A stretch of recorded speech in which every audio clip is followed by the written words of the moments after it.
जिंदगी में कोई आत्मिक तरक्की ना भी की हो, अगर हम परमात्मा से ना भी जुड़ पाए इस जन्म में, लेकिन अगर मैंने दुनिया के मोह को त्याग दिया, यानी मैं संसार में न किसी वस्तु से प्रेम करता हूँ, न किसी रिश्ते से प्रेम करता हूँ, ना ही इस शरीर से प्रेम करता हूँ, अगर मेरा इनमें से किसी से भी मोह नहीं होगा तो हम कभी भी इस दुनिया में वापस नहीं आएंगे।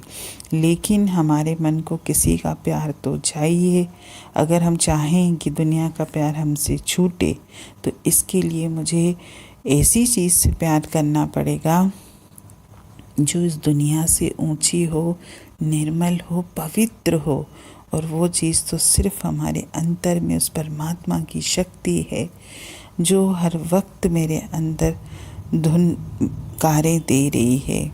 अगर मैं उस शक्ति को महसूस करूँगा, उससे जुड़ूँगा, उससे प्रेम करूँगा, तो मेरा मन अपने आप ही दुनिया के और इंद्रियों के भोगों से अलग हो जाएगा। और धीरे धीरे मैं इस तरक्की करते हुए, ये वाली रूहानी तरक्की करते हुए, धीरे धीरे मैं वापस उस परम पिता परमेश्वर के पास पहुंच जाऊंगा, जो कि इस आत्मा का उद्देश्य है। जो आत्मा हर वक्त चाहती है कि मैं उस अपने परम पिता परमेश्वर से ही मिलाप करूं और इस संसार में बार बार न आऊं चोला धारण करके। क्योंकि जब आत्मा इस संसार में चोला धारण करके आती है तो कल की वाणी में था कि कर्मों के जाल में उलझेगी, और कर्मों के जाल में जब उलझेगी तो अच्छे हों या बुरे कर्म हों, भोगने के लिए तो हमको इस संसार में आना ही पड़ेगा।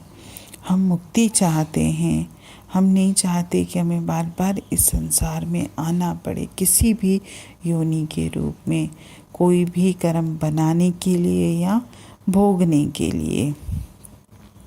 लेकिन इसके लिए ज़रूरी ये है कि हमारा जीवन जो हो कभी भी इस संसार से जुड़ा हुआ न हो। इस देह को संसार से जुड़े रहने दीजिए, देह को कार्य करने दीजिए, देह को रिश्ते निभाने दीजिए, लेकिन मैं अपनी आत्मा को इस कीचड़ में न घसीटूं। मेरी आत्मा पवित्र है, निर्मल है। उस आत्मा को उस परम पिता परमेश्वर के पास ही रहना है। वो चोला धारण करके संसार में नहीं आना चाहती है। इसीलिए उस आत्मा को दुनिया से प्रेम मत कराइए, क्योंकि अगर आत्मा की शक्ति को इस दुनिया से प्रेम हो गया तो वो आत्मा को बार बार चोला धारण करके संसार में आना ही पड़ेगा, चाहे वो चाहे या न चाहे। इसीलिए कोशिश हम ये करें कि अपनी आत्मा को इस देह से अलग रखें और उस आत्मा को सिर्फ और सिर्फ परमात्मा से प्रेम करने दें। देह को अपने संसार के रिश्ते निभाने दीजिए, देह को जो करना है करने दीजिए, लेकिन आत्मा को इस संसार में न उलझाएं, क्योंकि आत्मा की शक्ति से ही देह सब विचर रही है। अगर आत्मा की शक्ति देह को नहीं मिलेगी तो देह या मन की का तो कोई अस्तित्व ही नहीं है। लेकिन आत्मा को किसी का तो संग चाहिए। अगर हम उसको परमात्मा का संग नहीं देंगे तो वो मन का संग करेगी, मन का संग करेगी तो मन को तो इंद्रियों के भोग चाहिए, और जहाँ हमने इंद्रियों के भोग भोगे वहाँ हमारे कर्मों की खेती शुरू हो जाती है। इसलिए कोशिश हम ये करें कि अपने जीवन में आत्मा की तरक्की की तरफ ध्यान दें, ना कि इस देह की तरक्की की तरफ। हरिओम।